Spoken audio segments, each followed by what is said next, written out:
Hey, it is Dr. Bishop, and I'm really excited to let you know that you are almost finished with Unit 1 of the Prep Academy.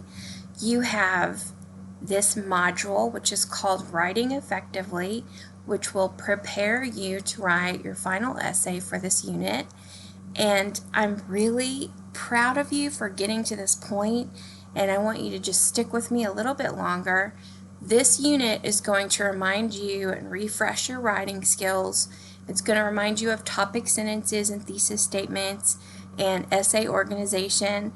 I want you to please click on, read, watch everything in this unit to get yourself in the right headspace to write an essay at the end of the unit.